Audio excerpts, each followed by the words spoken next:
সভাপতি পদ থেকে সরিয়ে দিয়ে কোর কমিটিতে ঢোকানো হয়েছে এবং উত্তর কলকাতা সুদীপ বন্দ্যোপাধ্যায়কে সেম সভাপতি পদ থেকে সরিয়ে দিয়ে আপনারা কোর কমিটি গঠন করে দেওয়া হচ্ছে। একটা দলের সিদ্ধান্ত রদবদল এখন জেলা স্তরে হয়েছে, পরবর্তীকালে বিভিন্ন ব্লক স্তর থেকে শুরু করে টাউন স্তরে আমরা পর্যালোচনা করে দলের মধ্যে আলোচনা করে সবার সাথে কথা বলে জেলা স্তর থেকে শুরু করে ব্লক স্তর সবার সাজেশন নিয়ে এগুলো পরবর্তীকালে আমরা করব এবং যেখানেই যা চেঞ্জ হয়েছে পুরোটা দলের আমাদের নেত্রীর অনুমোদনে এটা করা হয়েছে। আপনারা সকলে জানেন এটা প্রকাশিত হয়েছে গত পরশুদিন এবং কোথায় কি থাকবে কি না থাকবে পারফরমেন্সের বেসিসে বিগত দিনে কিভাবে তারা কাজ করেছে, অনেক জায়গায় অনেকে এমপি হয়ে গেছে তাদেরকে জেলা স্তর থেকে সরিয়ে এসে রাজ্যে নিয়ে আসা হয়েছে। তারা রাজ্য স্তরে কেউ সাধারণ সম্পাদক হয়েছেন, কেউ সহসভাপতি হয়েছেন, কেউ সম্পাদক হয়েছেন। যারা এতদিন জেলা স্তরে কাজ করেছিলেন তারা রাজ্য স্তরে কাজ করবেন। সুতরাং সবার রোল অনেক জায়গায় চেঞ্জ হয়েছে, অনেককে জেলা স্তরে নতুনভাবে সুযোগ করে দেওয়া হয়েছে। যারা হয়তো খুব ভালো প্রচেষ্টা করেছে কিন্তু আশানুরূপ বা প্রত্যাশিত হয়তো আমরা ফল করতে পারিনি, কিন্তু পরিশ্রমের কোনো কমি রাখেনি, তাদেরকেও আমরা পুরস্কৃত করেছি অনেক জায়গায়।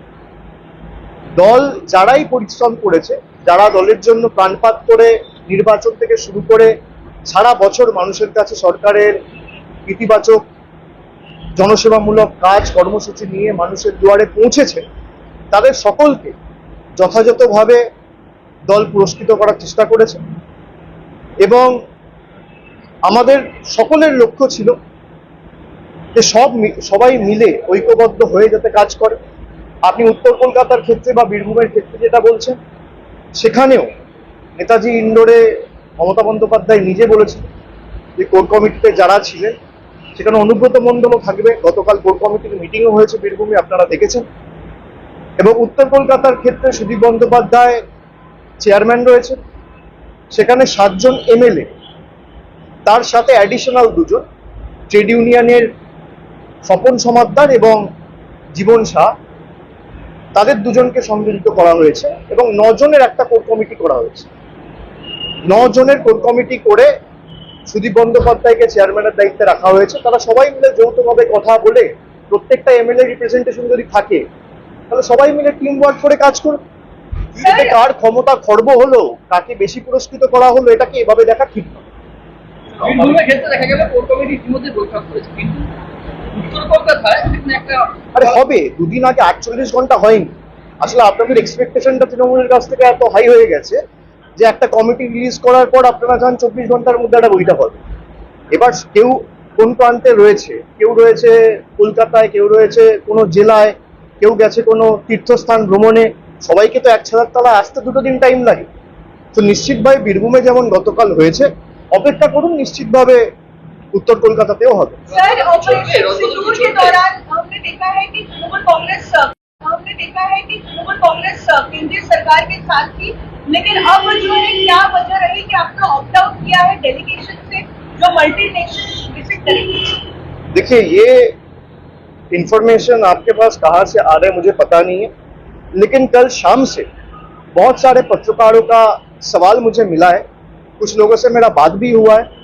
मैं आपको ये साफ साफ कह देता हूं, and we have stated this multiple times, I am reiterating it again, that whatever decision the union government takes which aims at combating and curbing terrorism, number 2, safeguarding the sovereignty of the nation, and number 3, to protect the national interest of the country, we as a party, Trinamool Congress, will stand with the center shoulder to shoulder.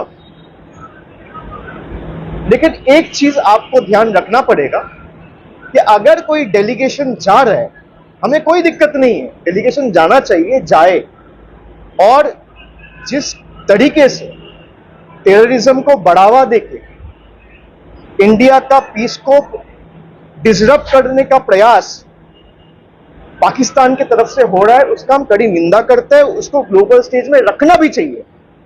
लेकिन मेरा party से कौन जाएगा, ये decision party का है। आज मैं दिल्ली जा रहा हूं, एक्सटर्नल अफेयर्स का स्टैंडिंग कमेटी का मीटिंग है, मुझे उस कमेटी में नॉमिनेट किया पार्टी ने। center or the union government cannot decide unilaterally who will represent from which party. The BJP is at the helm. They are responsible for running the country. They are running the union government. They can decide on their part कि BJP से कौन जाएगा. अब मान लीजिए कांग्रेस से कौन जाएगा, तृणमूल से कौन जाएगा, डीएमके से कौन जाएगा, आम आदमी पार्टी से कौन जाएगा, समाजवादी पार्टी से कौन जाएगा, ये बीजेपी तय नहीं कर सकती. This has to be decided by the respective party leadership. आप एक मेंबर को मांग रहे डेलीगेशन के लिए, हम 5 दे देंगे, but the centre also needs to show its good intent and call for a wider deliberation with all parties in the opposition कि हम एक डेलीगेशन भेजना चाहते हैं. वो 7 मेंबर डेलीगेशन हो सकता है, वो 8 मेंबर डेलीगेशन हो सकता है, वो 10 मेंबर डेलीगेशन हो सकता है, और आप अपना पार्टी से 4 आदमी को नॉमिनेट कर दीजिए कि 2 आदमी को नॉमिनेट कर दीजिए, हम कर देंगे. लेकिन तृणमूल से कौन जाएगा ये बीजेपी का लोग कैसे तय करेगा. तृणमूल से कौन जाएगा ये यूनियन गवर्नमेंट कैसे तय करेगा. They are elected on Trinamool symbol. हम तो कह रहे हैं कि इसका ग्लोबल स्टेज पे होना ही चाहिए. I have also tweeted about this. The world needs to come together and fight collectively against terrorism and join hands against Pakistan. I have tweeted this. It's in public domain. But Trinamool से कौन जाएगा, the centre of the union government can not decide unilaterally. This is all I am saying. Sir क्या Let the center call for a wider deliberation, talk with the opposition parties and take the names from the opposition parties. भाई तृणमूल से अगर party leadership को लगा कि मुझे यहाँ से 3 लोगों को भेजना चाहिए जो इस मुद्दे पे अच्छा बोल सकता है, अच्छा कह सकता है, जो पार्टी का स्टैंड, देश का स्टैंड को ठीक तरीके से ग्लोबल स्टेज पे प्रेजेंट कर सकता है, एस्टैब्लिश कर सकता है, उसी को पार्टी भेजेगा. मैं किसी को डिसरिस्पेक्ट नहीं कर रहा, लेकिन पार्टी के साथ मिलके बात करके आपको डेलीगेशन तय करना चाहिए. मान लीजिए कोई भी डेलीगेशन अब बाहर जाता है, पार्लियामेंट्री कमेटी से अगर कोई पार्लियामेंट से कोई लोकसभा राज्यसभा का कोई डेलीगेशन बाहर जाता है, स्पीकर जनरली बात करता है लीडर ऑफ द पार्टी के साथ.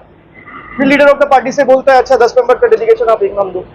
राज्यसभा में वाइस चेयरमैन बोलता है या चेयरमैन बोलता है. तो आप बात करेंगे तभी नाम जाएगा ना. बीजेपी के लोग कैसे तय करेंगे कि तृणमूल से कौन जाएगा.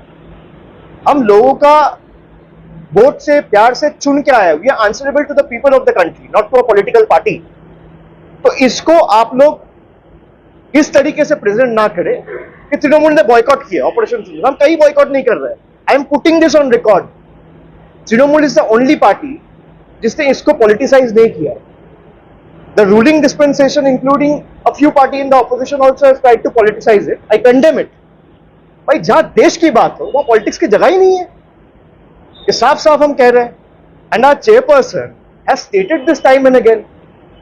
প্রজেক্টটা চাকরিহারা শিক্ষকরা যাতে চাকরি ফিরে পান, রাজ্য সরকার সুপ্রিম কোর্টে রিভিউ পিটিশন দিয়ে, তা সত্ত্বেও দেখা যাচ্ছে বিকাশ ভবনের বাইরে রোজ আন্দোলন, অন্যান্য সরকারি দেখুন কর্মচারীদের আটকে দেওয়া.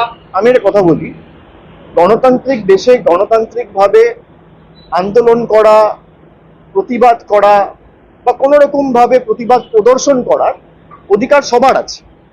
আর বাংলা বলে নয়, ভারতের যত রাজ্য আছে ভারতের প্রত্যেকটা জায়গায় এই অধিকার রয়েছে. কিন্তু আমি কোনোভাবে তাদের আন্দোলনকে ছোট করব না সে ধৃষ্টতা আমার নেই. আমি কোনোভাবে চাই না এই আন্দোলনকে রাজনৈতিক রঙে রাঙানো হোক. কিন্তু যারা আন্দোলন করছে আমার তাদের কাছে অনুরোধ থাকবে যে আন্দোলন কখনো হিংসাত্মক হয় না. আমি কিছু ফুটেজ দেখেছি, আমি কাউকে দায়ী করছি যে জোর জবরদস্তি গেট ভেঙে দেওয়া হচ্ছে. আন্দোলন কখনো উগ্র হয় না, আন্দোলন কখনো হিংস্র হয় না. গান্ধীজি অহিংসার কথা বলেছিলেন, নন ভায়োলেন্সের কথা বলেছিলেন. আমরা 100 দিনের কাজ নিয়ে দিল্লিতে আন্দোলন করেছি, বাংলা থেকে 10,000 জন গেছে. আমাদের উপর কিভাবে, এমনকি সাধারণ মানুষ ছেড়ে দিন, মানে যারা নির্বাচিত প্রতিনিধি, এমনকি মহিলা প্রতিনিধিদের, জনজাতি মূলবাসী প্রতিনিধিদের চুলের মুঠি ধরে বার করেছে. আমরা অহিংসার পথ অবলম্বন করে আন্দোলন করেছি. আমরা পরের দিন এসে রাজভবনের বাইরে ধর্ণা দিয়েছি. আমরা হিংসার পথ অবলম্বন করি. আন্দোলন করার অধিকার সবার আছে, কিন্তু কোনোভাবে আন্দোলন যেন হিংস্র না হয়, আন্দোলন যেন কোনোভাবে বল প্রয়োগ করে কোনো সরকারি সম্পত্তি নষ্ট করে কিছুভাবে গেট ভেঙে জোর জবরদস্তি বল প্রয়োগ করে, সেটা হলে আন্দোলনের যে সারমর্ম বা যে এসেন্সটা সেটা কোথাও হারিয়ে যায়, এটা আমার দৃঢ় বিশ্বাস। বাকি আন্দোলন যে কেউ করতে পারে, এতে অসুবিধার তো কিছু নেই। আর সরকারের ইন্টেন্ট পরিষ্কার করেছে, আমরা রিভিউ পিটিশন ফাইল করেছি সুপ্রিম কোর্টে, ম্যাটার সাব জুডিস। বিচার ব্যবস্থার উপর ভরসা রাখুন, আজ নয় কাল আমার দৃঢ় বিশ্বাস বিচার হবে। ঠিক আছে, থ্যাংক ইউ।